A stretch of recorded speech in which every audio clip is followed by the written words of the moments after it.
ஏமாற்றி வாங்குற காசில் பொழைச்சா அது வாழ்க்கை நிம்மதி இருக்காது. புரியுதுங்களா? ஏமாற்றி அதே மாதிரி இன்றைக்கி நிறைய பேர் இப்போ நான் சொல்கிறது எல்லாமே என்னுடைய கதை தான், நடந்தவங்க பற்றி இல்லை. ஒரு ரோட்டில் ஒரு பேர் சண்டை போட்டு போனாங்க. இன்றைக்கி அவங்க நான் கடைக்கு போயிட்டு வரப்போ 2 பேர் சண்டை போட்டு கிடந்தாங்க. ஏன்டா பப்ளிக்கில் பஸ் ஸ்டாண்ட் சண்டை போடுறாங்களேன்னு நான் தெரியும் போட்டு போனேன். அதில் ஒருத்தர் ஒரு பாய் தாடி வச்சுட்டு, ஏம்மா அவங்க எப்படியே கத்திட்டு போகிறாங்க, நீங்கள் அதை நின்று பார்க்குறீங்க, நீங்கள் உங்கள் வேலையை பாட்டு நீங்கள் போங்கம்மான்னாங்க.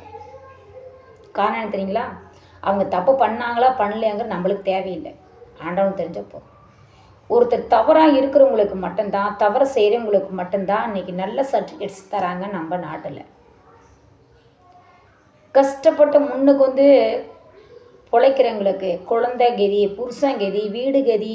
நம்மளுக்கு இங்கே 10 ரூபா கிடைக்கலையே, நம்ம கஷ்டப்படணும், அங்கே போனால் 10 ரூபா கிடைக்குமா, இங்கே துணி தூக்கிட்டு போனால் 10 ரூபா கிடைக்குமா, இந்த மாதிரி நாம் வாழ்க்கை வாழ்ந்துட்டுருக்குறோம். ஆனால் நிறையா சுற்றி பக்கம் காதில் கேட்குறது எல்லாமே ரொம்ப அதாபானதாக இருக்குது. அஸ்தாஃபுல்லாஹ். தவறு செய்கிறவங்களும் செய்து அவங்கவுங்க சரி, நம்மளுக்கு அது தேவையில்லை. ஆனால் தப்பு செய்கிறவங்கள கூட எல்லாம் மன்னிச்சிடுவான். அதை 4 பேர் சேர்ந்து நின்று பேசுகிறாங்க பாருங்கள், கூடி பேசுகிறாங்க பார்த்தீங்களா, அந்த ஒரு காரணத்தை மட்டும் எல்லாம் மன்னிக்க மாட்டான். ஏன்னு கேட்குறீங்களா? இது பயான்லேயும் நிறைய இருக்குது, குரான்லையும் நிறைய இருக்குது. அவளுடைய வயிற்று கொடுமைக்காக குழந்தையில காப்பாற்றிருக்க வேண்டிய அவன் தவறுகளை செய்கிறா, அவளை கூட நம்ம மன்னிச்சிடலாம் ஒரு சில நேரத்தில். ஆனால் அதை கூடி சேர்ந்து கேவலம் பேசுகிறவங்கள மட்டும் கண்டிப்பாக எல்லாத்தாலும் மன்னிக்க மாட்டான். அது ரொம்ப தவறு.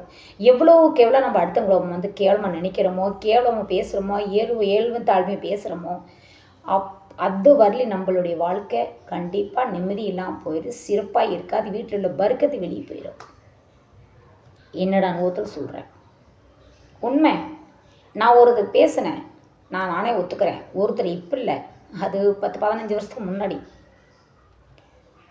அவங்க அண்ணனா தம்பியோ மானா மச்சோனோ எனக்கு தெரியாது, வயசு பொண்ணு தான். அது என்ன பேசுனாங்க, எதுக்காக அந்த பொண்ணு பார்த்துச்சு அப்படிங்கிறது எனக்கு விவரம் தெரியாது. விவரம் தெரியாமல் காரணங்கள் தெரியும் ஒருத்தர் பேசுகிறதா தப்பு. நான் பேசிட்டேன் கொஞ்சம் தவறா, அந்த பிள்ளை சரியில்லை, வாய் இழிச்சிட்டு மேலே சாலை இல்லாமல் அந்த பையனையே பார்த்துட்ருக்கு, அந்த பையன் எப்போ பார்த்தாலும் அவனையே பார்க்குறான் அப்படிங்கிற ஒரு வார்த்தையை நான் வெளியே விட்டுட்டேன். அது ஒரு 2-3 பேர் காலி கேட்டுட்டாங்க. இப்போ அவங்க நினச்சிருப்பாங்க இல்லையா, இப்போ அடுத்த பிள்ளையை பற்றி பேசுகிறாள், இவ்வளோ பேசுகிறதுக்கு எத்தனை நாள் நேரம் ஆகும், கண்ணில் பார்க்காம காதில் கேட்காம என்றைக்கு யாரும் எது தவறாக பேசக்கூடாதுன்னு சொல்லுவாங்க. ஆனால் அதை பேசி ஒரு வாரம் கூட இல்லை, உடனே சண்டை முழங்குது எங்கள் வீட்டில்.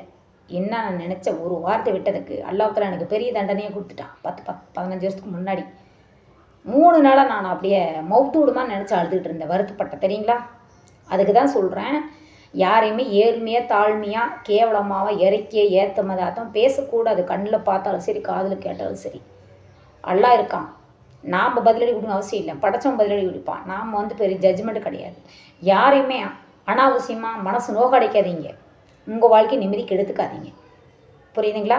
நான் ஏன் சொல்கிறேன்னு உங்களுக்கே புரியும். இந்த வீடியோ பிடிச்சிருந்தா லைக் பண்ணுங்கள்.